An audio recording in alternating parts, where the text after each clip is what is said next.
Corte de até 70% nos salários dos funcionários do Corinthians. Mas quanto isso vai representar de economia de fato para o Timão? No vídeo de hoje do canal do Nicola te explico direito essa história. Quero te falar sobre Júlio Casares, que será o candidato à presidência do São Paulo, com apoio do Leco. E para finalizar, números do balanço financeiro do Palmeiras referente a 2019. Melhorou ou piorou na comparação com 2018? Você tem a resposta no vídeo.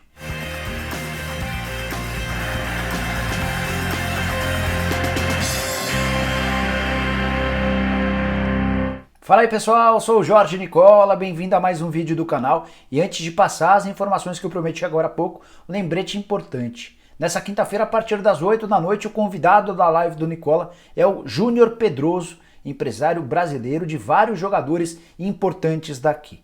Gabigol, do Flamengo, Dodô, ex-Cruzeiro, Lucas Moura, atualmente no Tottenham, Antony, do São Paulo, mas que está indo para o Ajax da Holanda, além de vários outros atletas importantes. Então você está convidado para participar dessa live a partir das 8 da noite. Quero começar o vídeo de hoje repercutindo uma notícia que surgiu na noite dessa quarta-feira e que diz respeito a Júlio Casares como candidato da situação à presidência do São Paulo. Se você ainda não sabe, teremos eleição no São Paulo no fim desse ano e o Leco não pode se reeleger. E ele decidiu apoiar o Júlio Casares. Essa candidatura também vai ter o apoio de José Eduardo Mesquita Pimenta, candidato derrotado na última eleição, justamente com vitória do Leco. Então, situação e oposição, pelo menos na eleição passada, decidiram se juntar para apoiar o Júlio Casares. Cara que já foi diretor de marketing do São Paulo e foi por 2 vezes o conselheiro eleito com mais votos na história do Conselho Deliberativo do Tricolor. O Júlio Casares vai ter o apoio de 7 grupos políticos do São Paulo, ou cerca de 120 conselheiros.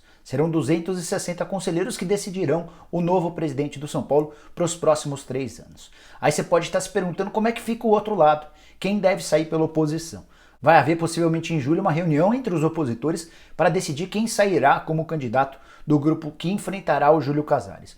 Hoje são 4 as possibilidades para presidente: Roberto Natel, Marco Aurélio Cunha, além de Silvio de Barros e Jaime Franco. O favorito é o Roberto Natel. A tendência é que seja ele o candidato da oposição, com Marco Aurélio Cunha, caso aceite, concorrendo como vice-presidente de futebol, talvez alguém para cuidar do departamento de futebol. Então a gente pode ter o confronto entre Júlio Casares e Marco Aurélio Cunha, 2 caras bastante queridos pelo torcedor, nas eleições marcadas para o fim do ano.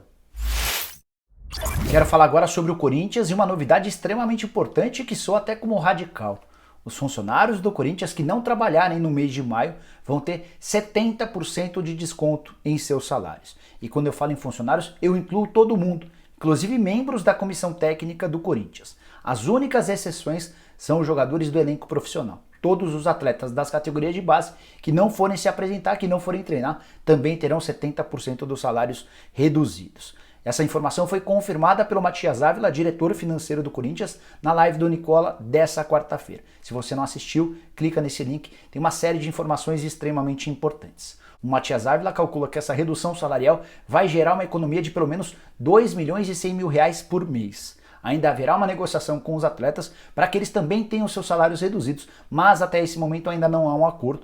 Então esses 2 milhões e 100 de economia vão ser ainda maiores a partir do momento em que houver uma definição em relação aos atletas profissionais. Membros da comissão técnica, como massagistas, roupeiros, fisioterapeutas, também perderão 70% dos salários, enquanto as atividades no Parque Ecológico do Tietê não forem retomadas na teoria. O fim das férias seria nessa sexta-feira, 1º de maio, mas o Corinthians já afirmou que não volta enquanto não houver liberação das autoridades, no caso do ministro da Saúde e também do secretário de Saúde do estado de São Paulo. Mais 2 informações importantes. Aqueles que estiverem trabalhando em home office vão ter 50% dos salários reduzidos e isso só não vale nem os 50%, nem os 70% para funcionários que recebem menos do que 3 mil reais. De acordo com o Matias Ávila, a necessidade de cortar salários de funcionários e jogadores tem tudo a ver com a condição financeira do clube.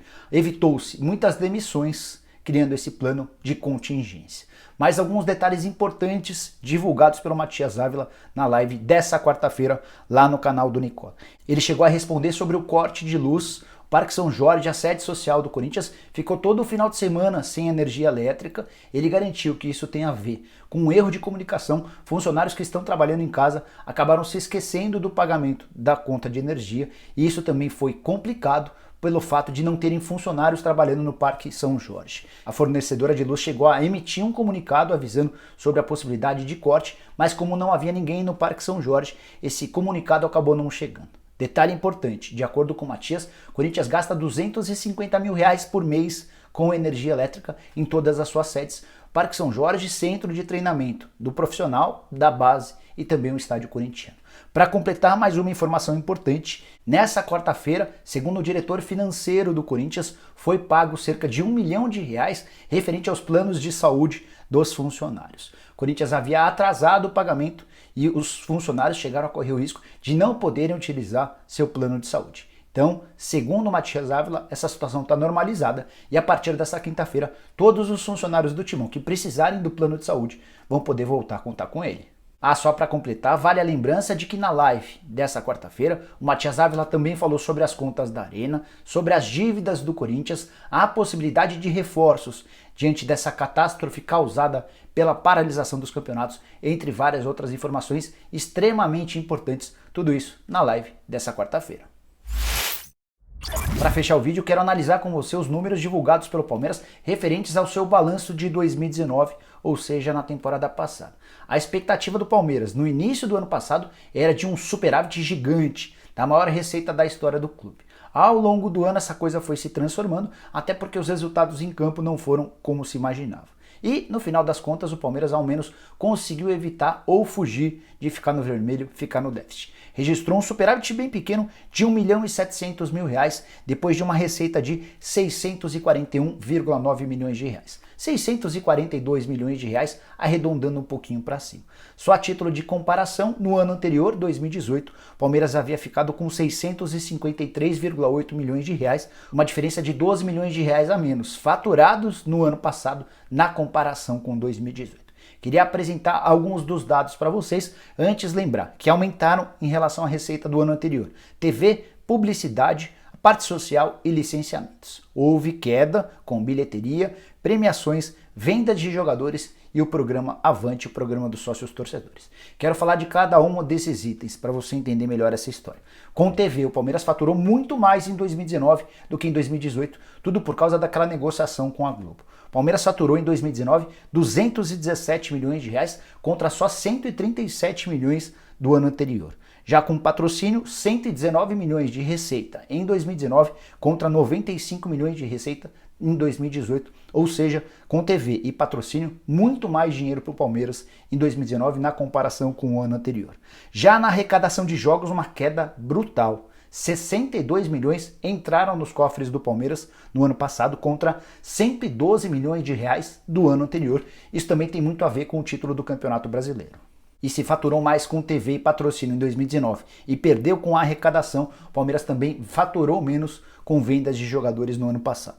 Foram 108 milhões de reais com transferências de atletas contra 169 milhões de reais do ano de 2018. Sobre sócio torcedor, pequena perda. 46 milhões de reais de faturamento em 2019 contra 48 milhões de reais em 2018.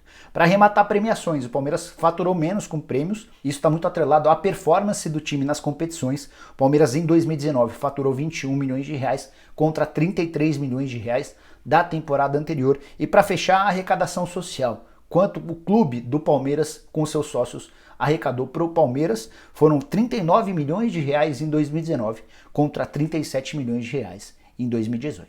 Para arrematar, também de acordo com o balanço divulgado pelo Palmeiras, a previsão orçamentária para 2020 é de um faturamento de 600 milhões de reais, com um superávit de 12 milhões de reais. Vai ser um Palmeiras em 2020, que vai tentar gastar bem menos do que nos anos anteriores e vai precisar fazer isso exatamente pela perda de várias receitas ao longo desse período sem jogos. E só para completar de vez, vale a lembrança de que o Palmeiras divulgou seu balanço sem a aprovação do Conselho Deliberativo. Não houve a possibilidade de um encontro com os conselheiros para a ratificação desses números, exatamente por conta da pandemia do coronavírus. Bom, pessoal, não é essas as informações que eu tinha para dividir com vocês nessa quinta-feira. Espero que tenham curtido o vídeo, deixem um like por aqui. Quem ainda não se inscreveu no canal do Nicola é bem fácil. Aperta o botãozinho vermelho de inscreva-se, esse que fica por aqui. Aproveita e também aperta o sininho para ser notificado toda vez que eu fizer vídeo novo ou live como a dessa noite, às 8 da noite dessa quinta-feira, com o Júnior Pedroso empresário de alguns dos principais jovens valores do futebol brasileiro. Para fechar, use o espaço para comentários para deixar opinião, sugestão, dúvida, crítica, seja lá o que for. A gente se vê às 8 da noite, beleza? Tchau, tchau!